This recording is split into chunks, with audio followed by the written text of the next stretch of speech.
Bonjour, docteur Abdel Baldé. Bonjour, monsieur Bakandera. Votre invitation sur le plateau du Guépard.net est la conséquence des violences qui ont cours actuellement en Guinée. Des graves violences que certaines personnes qualifient de violences politiques. Alors que dans vos précédentes interventions, écrites comme vidéo, vous aviez très souvent parlé de la violence politique en Guinée qui ne daterait pas de maintenant. Aujourd'hui, au XXIe siècle, sous la présidence du président Alpha Condé, comment expliquez-vous la persistance de ces violences politiques 60 ans après l'indépendance de notre pays? Je vous remercie. Mais avant de répondre à votre question, je voudrais m'incliner devant les morts.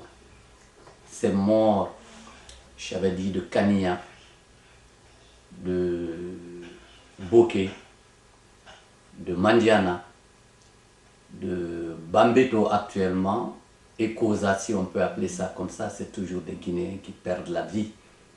Je n'oublierai pas aussi les morts de Zogoa et Womé. Il y a eu aussi des massacres à une certaine époque dans cette région.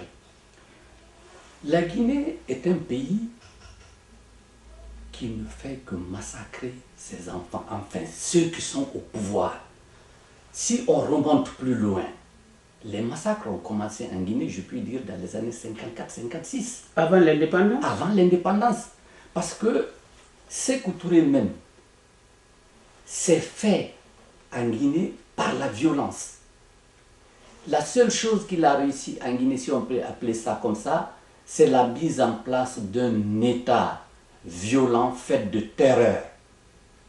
De 54 à 56, il avait recruté une horde de voyous dirigée par un certain Momo Jo et des Momo Koulikhane pour imposer le PDG aux Guinéens. Il fallait matraquer. Momo Jo, qu'est-ce qu'il faisait? Il allait en Sierra Leone et au Libéria, il recrutait des voyous là-bas, qu'il déversait sur Conakry, qui cassaient tout, qui saccageaient même les mosquées. Il brûlait le Coran, il jetait les gens dans des puits qu'il fermait. Ah bon? Recherchez vos livres d'histoire, c'est marqué dedans. Sékou Touré n'était que violence et mensonge. Toute sa vie, il est resté. Sékou Touré a transporté même sa violence-là en dehors des frontières guinéennes. Ceux qui avaient réussi à fuir, à quitter la Guinée, il les pourchassait. Ah bon? Je peux vous donner quelques exemples. Le professeur Ibrahim Baba Kaké, historien de notoriété internationale, qui avait créé l'émission Les Mémoires d'un continent.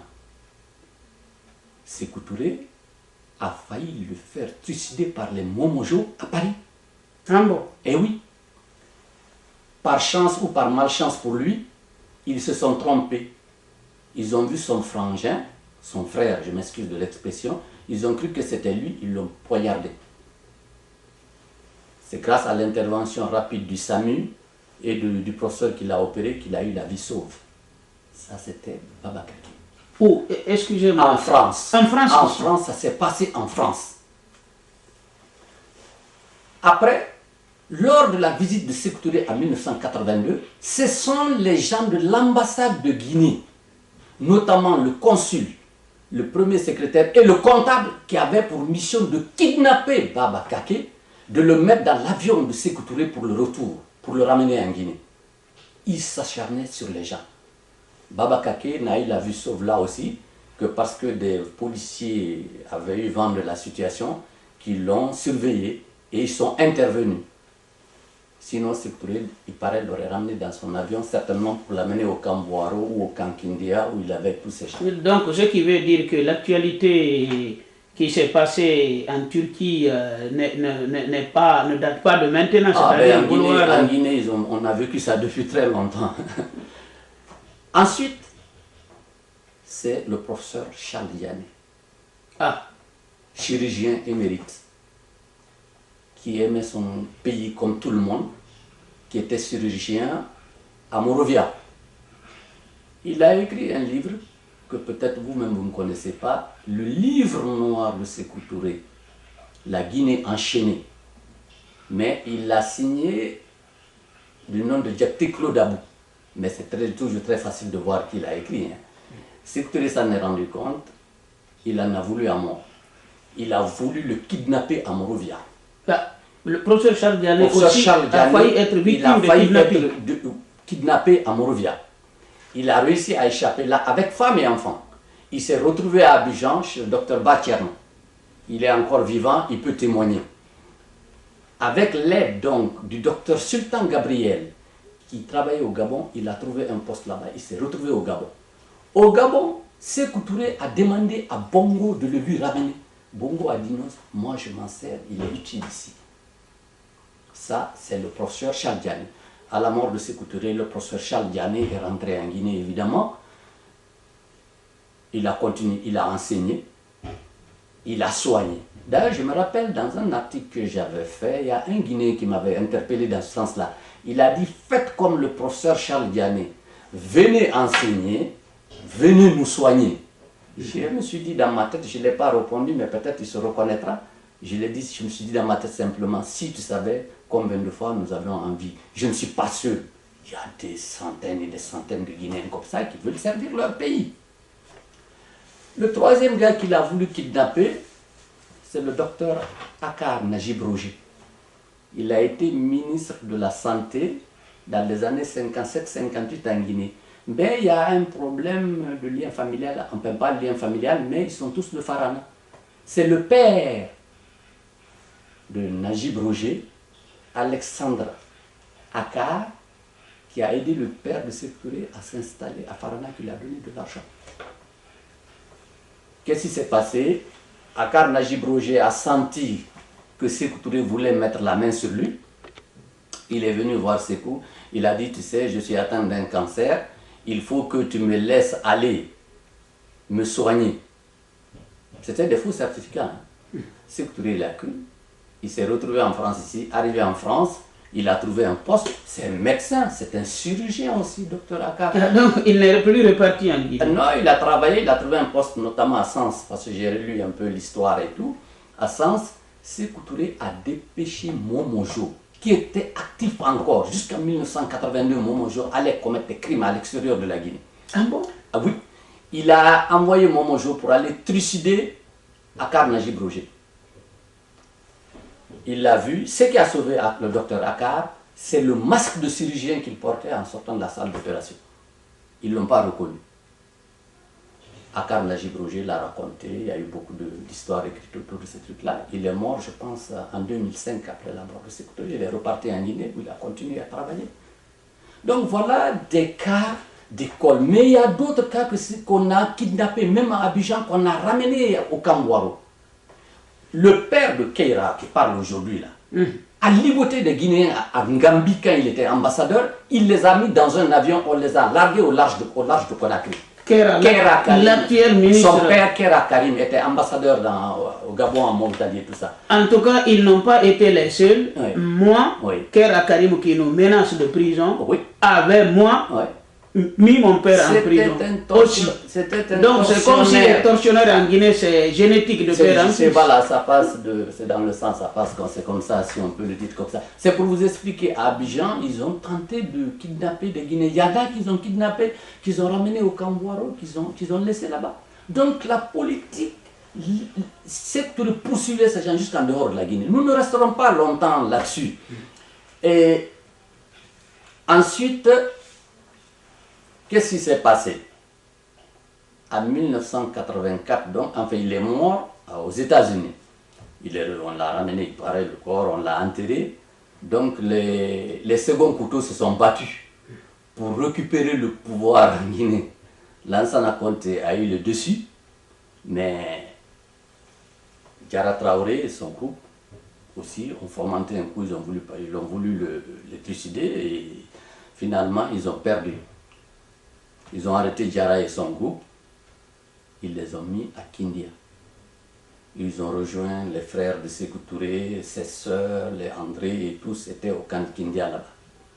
Vous me direz pourquoi tout ça? Pourquoi il y a tous des violences en Guinée? C'est parce qu'à cette époque, en 1984, on a raté le coche. Ces gens-là, il fallait les juger. Chaque homme a droit à une justice. Même les bourreaux ont droit à une justice. Tant qu'il n'y aura pas de justice en Guinée, ça va être la même chose. On aurait dû juger Ismaël et son groupe, juger Diarra Traoré. C'est à la justice d'établir les faits. Dire que tel est innocent ou tel n'est pas innocent. Mais en Guinée, il n'y a pas eu de justice. On les a pris, on les a exécutés en une journée, ce qui n'était pas du tout normal. Ils sont retrouvés dans les fosses communes. Le Sékou Touré avait monté de toutes pièces. Voilà. Ensuite, après l'événement de Diarra, donc Lansana Conté a continué son chemin. Il y a eu les Guinéens avaient besoin de changement. En 2007, si j'ai bonne mémoire, des jeunes sont sortis dans les rues. Ils se sont dit, nous voulons le changement. Vous avez connu les événements de janvier et février. Ils ont été mitraillés par dizaines, par centaines. Les jeunes. Où est la justice? Qui en parle aujourd'hui? Il n'y a jamais eu de justice. Donc les gens se disent, on peut le faire. Cette justice n'a jamais été rendue. D'ailleurs, ceux qui ont provoqué ce carnage-là, qui ont tué ces jeunes-là, ils sont aux affaires aujourd'hui. Ils sont aux affaires encore en Guinée. On va aller plus loin. Il y a eu 2009. Quand Dadis est arrivé au pouvoir, il y a eu ce qu'on a appelé les massacres et viols du 28 septembre. Les gens qui sont inculpés, mais qui ne sont certainement pas coupables, sont encore aux affaires en Guinée. Et vous pensez qu'il y aura justice?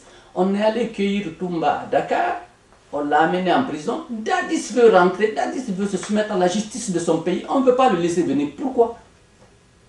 Ce sont toutes ces questions-là que nous devons répondre. Une fois qu'on nous dit qu'il y aura les jugements de l'affaire du 28 septembre, ce serait très bien, peut-être que ça va nous permettre de rebondir, mais j'attends de voir. Mais j'attends de voir. Le président de la République, lors de son intervention sur TV5, avait clairement dit que cette affaire n'était pas sa priorité. Oui, il a dit non seulement ce n'était pas sa priorité, mais il a dit à Kassa aussi, j'ai dit aux Blancs de laisser tomber cette histoire le 28 septembre, comme si c'est les Blancs qui devaient venir juger les Guinéens en Guinée. C'est à nous de faire notre justice. Alors, bon, dans les massacres du 28 septembre, aussi, il y a des corps qui n'ont jamais été retrouvés. Donc ceux-là aussi, est-ce qu'ils ne sont pas dans les fosses communes? Il y a des femmes qui ont été violées, il y en a qui sont vivants encore, mais on prend Toumba, on le met à Corentin, et puis on le fait parler. Les acteurs principaux de cette affaire sont aux affaires. Le commanditaire, il faut qu'on sache qui est le commanditaire de ces massacres-là. On dit c'est Dadis. Dadis dit qu'il veut venir s'expliquer, on ne veut pas qu'il vienne. Moi, je sais que le commanditaire... Peut-être se retrouverait ailleurs. Alors, vous avez parlé des violences passées. Oui. Sous les 3 premiers présidents de la République de Guinée. Oui. Alors, qu'est-ce qui peut justifier la violence sous la présidence d'Alpha Condé, dit professeur de droit, qui a vécu longtemps en France? Pourquoi la persistance de cette violence? C'est ce que je vous ai dit. Sous Alpha Condé. Sous Alpha Condé. C'est l'impunité aussi. L'impunité n'a jamais réglé un problème. L'impunité décuple les problèmes d'ailleurs. Alpha Condé n'a jamais été élu. En 2010, il n'a pas été élu. Les gens ont accepté, nos dirigeants, nos leaders politiques nous ont dit qu'ils ont accepté les résultats de 2010 pour préserver la paix civile. Mais à ce jour, la paix civile est plus menacée que sous les autres républiques. Oui. Là, quand on voit toutes les tueries actuelles, tout le carnage actuel qui se passe en Guinée, on est en droit de se demander si ce gars-là est vraiment un professeur de droit. Mais pourquoi, alors qu'il est au pouvoir, pourquoi alimenter la violence ou laisser la violence faire son chemin? C'est pour se maintenir. C'est pour se maintenir. Il n'a pas de base électorale. Le RPG dont il parle aujourd'hui l'a lâché. Il veut utiliser toutes les ethnies. Il a utilisé les Malinqués pour arriver au pouvoir. il veut se maintenir avec les sous-sous, mais il fait la cour au peu en douce. Pourtant, il continue de tuer les Guinéens partout. Les morts, ce n'est pas à Bambeto et Koza seulement, il faut le connaître. Regardez le carnage qu'il y a eu à Kindia. D'ailleurs, je profite pour dire que j'étais très sensible à l'attaque de la maison du docteur Diallo Alpha Omar de Kindia. Je suis de tout cœur avec sa femme. Je ne dirais pas que je l'ai connu, mais il a soigné mon père à une époque. Ce n'est pas pour ça simplement, c'est un cas humain. Mais je me sens un peu de Kania aussi d'ailleurs, parce que mon père y est enterré. Donc toute cette violence, elle était telle que Bourama Condé a dit qu'il avait l'impression de marcher sur un champ de ruines quand il est arrivé à Kindia. Pourquoi? Pourquoi? C'est la question. C'est parce que les gens qui l'ont fait savent qu'il n'y aura rien. Les gens qui ont fait ça, c'est des gens type Momojo, Momo Koulikhane. C'est des exemples. Ces gens-là sont recrutés par qui? Malik Sanko nous a dit qu'il avait recruté 10 000 miliciens. Les Baïdi Haribo. Ce sont tous ces gens-là qui recrutent. On l'a vu, Baïdi Haribo, sur des photos avec ces gens qui sortaient, qui prenaient la haine. Ils sont libres à Conakry, ils se baladent. Et il n'y a rien.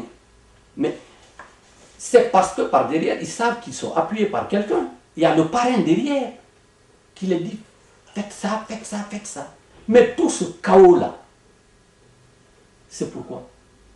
C'est la question qu'on vous pose. Mais c'est parce que simplement, M.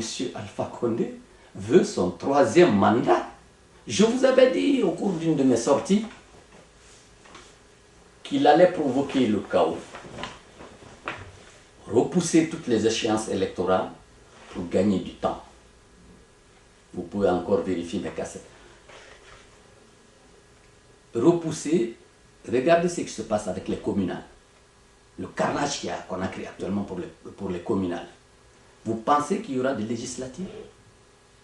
C'est une bonne question. C'est la question que tout le monde doit se poser.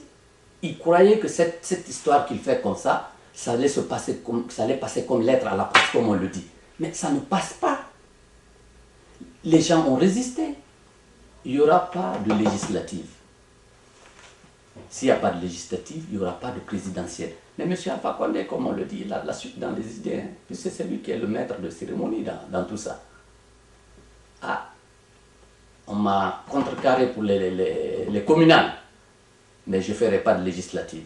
On en parlera, il n'y aura pas de législative. S'il n'y a pas de législative, il n'y aura pas de présidentielle. Mais l'homme Condé a pris le soin de se préparer. Comment? Il a du fric à n'en plus finir. Il a une cour constitutionnelle à lui. Il a la Cour suprême à lui. Il a recruté une bande, une horde de mercenaires qu'il a appelée force spéciale. Aujourd'hui, ce sont les forces spéciales-là qui le gardent. Et ces gens-là, pour 90%, ils ne sont pas guinéens. C'est des étrangers qu'on a incorporés dans une force dite spéciale qui matent. On les fait sortir sur les réseaux sociaux et un peu partout en train de canarder les Guinéens comme dans des films western. Oui. Et vous pensez que c'est l'armée républicaine qui fait ça? Je dis non. Ce sont les rebelles de M. Alpha Condé. Et ils sont pleins en Guinée. Regardez, vous avez vu un de ses déplacements en Conakry? Non. Ben, essayez de voir un déplacement de M. Alpha. Il a un bataillon qui tourne autour de lui. Un président élu, sûr de lui, ne serait pas tout ça. Mais toujours est-il que, en tout cas, la situation est très tendue en Guinée. Si à cela, on ajoute la grève des enseignants, ça devient grave. Les enseignants, qu'est-ce qu'ils réclament? 8 millions de francs.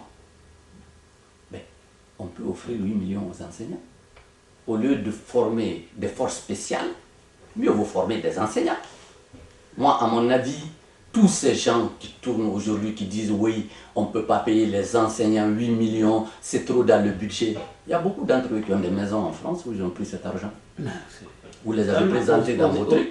Il y en a qui ont des maisons à Daumont, il y en a qui en ont au Mans, il y en a qui ont ça à Argenteuil, je ne sais où. Ces personnes-là sont connues. Ils ont fait fuir femmes et enfants de la Guinée. J'ai lu C'est dernièrement ça quand même la spécificité Oui. de la Guinée. Oui. Tous les généraux, Oui. toutes les personnes bien placées ont leur famille à et l'extérieur. je dirais même leur maîtresse. Ils sont, oui, Ils sont tous à ils sont tous l'extérieur. à l'extérieur. Ils sont en France. Beaucoup d'entre eux disent ici maintenant qu'ils sont indigènes. Ils se soignent avec l'aide médicale d'État. Il faut qu'on cherche à savoir tout ça.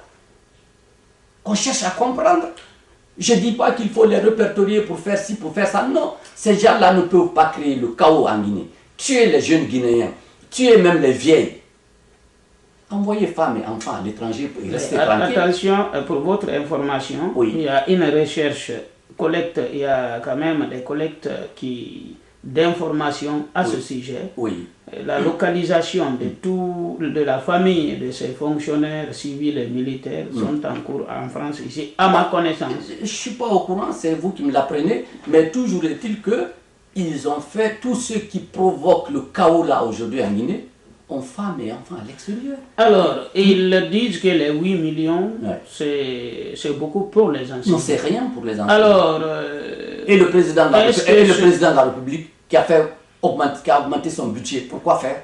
en tout cas, il était à 150 000 euros par jour. Par jour, et peut-être maintenant qu'il a demandé une augmentation, une Alors, rallonge. pensez-vous qu'il y a possibilité de payer les enseignants à 8 On millions? peut payer les enseignants à 8 millions parce qu'il y a de l'argent en Guinée.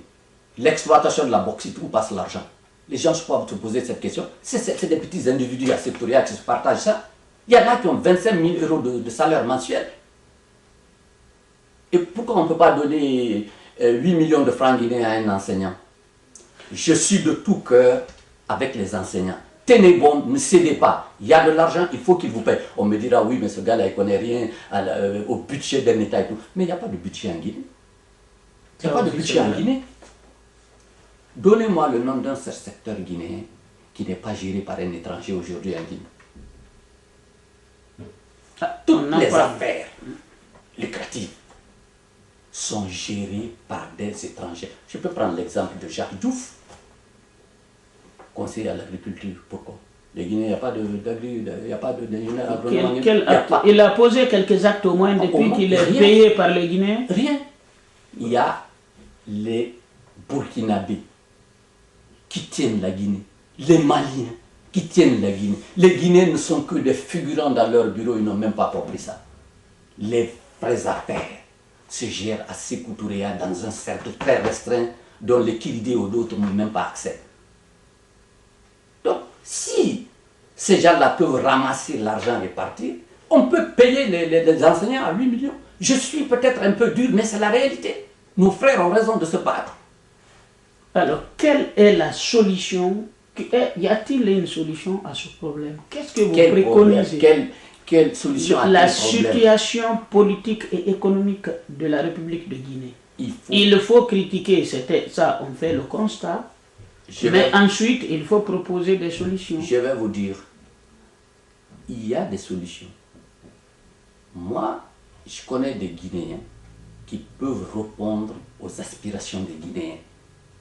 Mais avec cette racaille qui est à Sékou Touréa là, cette bande de fripouilles, on ne peut rien en tirer. La seule solution, c'est de les éradiquer de la Guinée. Il faut les faire partir. Et vous pensez que ça va être facile maintenant? Non. L'armée républicaine, on en a parlé. Je ne vais pas m'étendre là-dessus, j'en ai parlé. J'avais dit aux militaires, si vous laissez faire Alpha Condé, vous tuera tous. Il a fait défiler ses forces spéciales. Je le répète, les forces spéciales, pour 90%, c'est pas des Guinéens, c'est des étrangers. Pourquoi recruter ces gens-là s'il a confiance à l'armée? L'armée nous sort des communiqués pour nous dire oui, nous on veut la stabilité, nous ne sommes pas dans le maintien d'ordre. Mais on sort des bérets rouges aussi qui tirent sur les gens. Ça, c'est une manière de dire que voilà, c'est l'armée de toutes les façons dans cette affaire de Guinée. Alpha Condé, il est président de la République. En cas de grabuge, peut-être qu'on l'exfiltrera comme on l'a fait pour Blaise Compaoré. Il ira se reposer ailleurs et bouffer. Mais ce sont les petits macros qui sont autour de lui qui vont payer, comme ça se passe actuellement dans beaucoup de pays.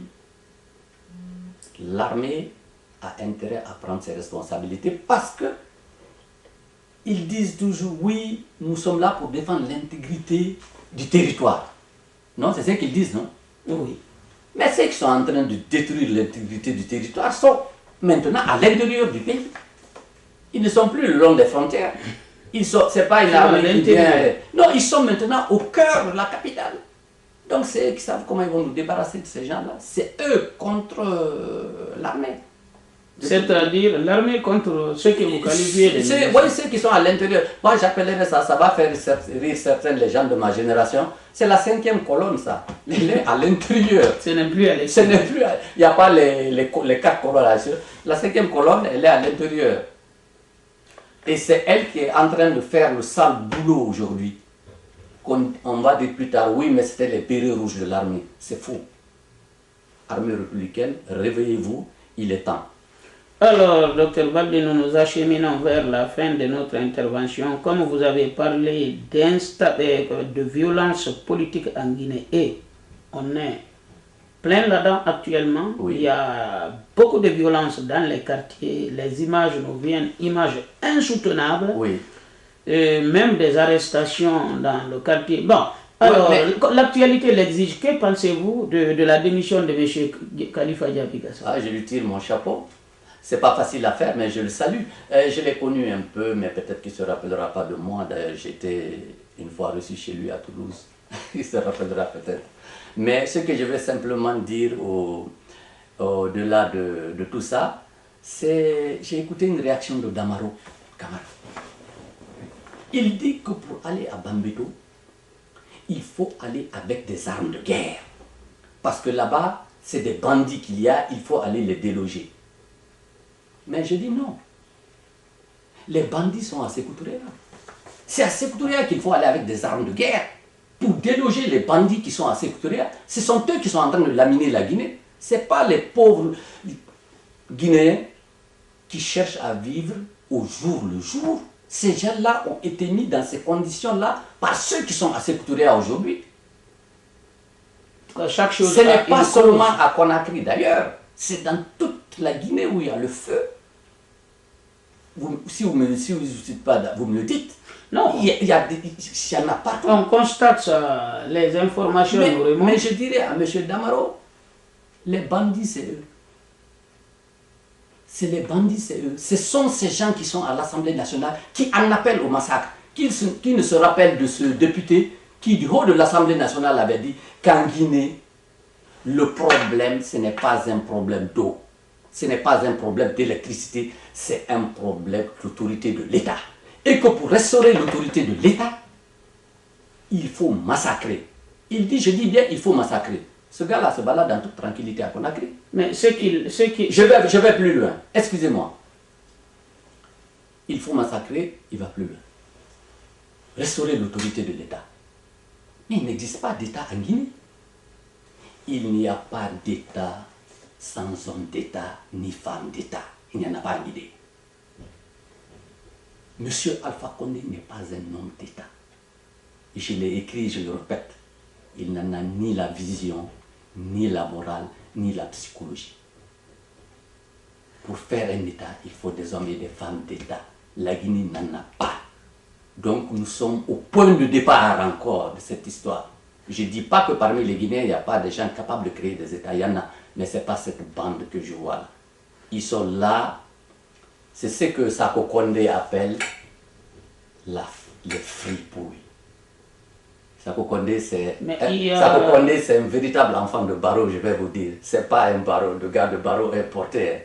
Il a écrit un livre que je vous conseille de lire, La Guinée, le temps des fripouilles.